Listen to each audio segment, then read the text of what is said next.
Kaibigan, bago tayo magsimula, palike and subscribe po muna ako at pahit ng notification bell para ma-notify ko kayo sa lagay ng ating panahon. Maraming salamat po. Ngayong araw po ng Huwebes, September 19, 2024 ay wala na po tayong bagyong binabantayan at minomonitor sa loob po ng Philippine Area of Responsibility. Kagabi po ay nakalabas na po ng Philippine Area or ng PAR.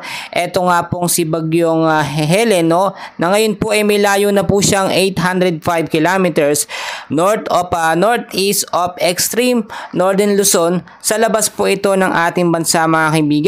And as of now, patuloy pa rin pong pinapalakas nito nga pong si bagyong Helen. Kasama na rin po dito etong si Hiner, etong hanging habagat po sa ating bansa.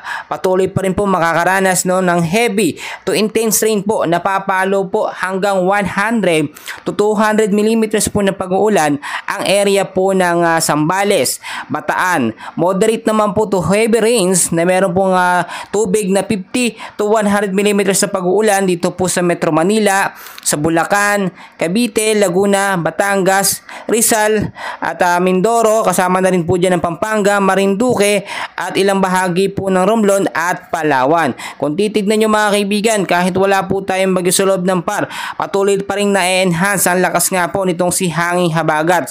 So asahan din po natin ang malakas po at malawakang hangin epekto po nito dito po sa area ng Ilocos Region, Isabela, Aurora, Zambales, Bataan. Kasama pa rin po dito makakaranas ng malakas na hangin ng Metro Manila, Calabarzon, Mimaropa, Bicol Region, Western Visayas, Negros Island Region at Zamboanga Peninsula.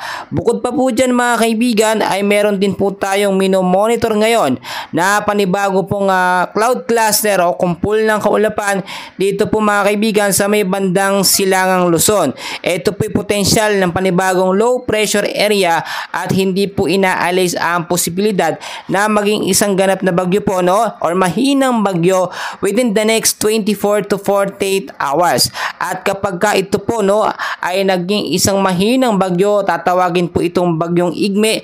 Kasunod po ito ni bagyong Helen, mga kaibigan. And hopefully nga po, ipanalangin natin malusob po ito, mga kaibigan.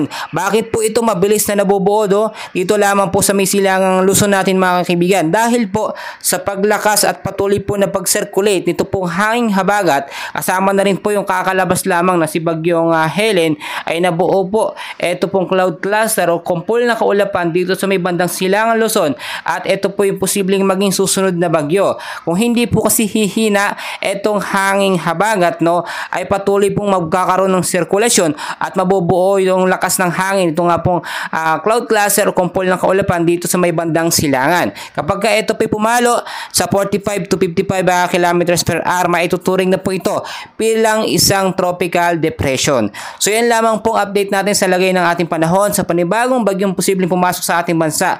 And please huwag kalimutan mag-like and subscribe. Maraming salamat po.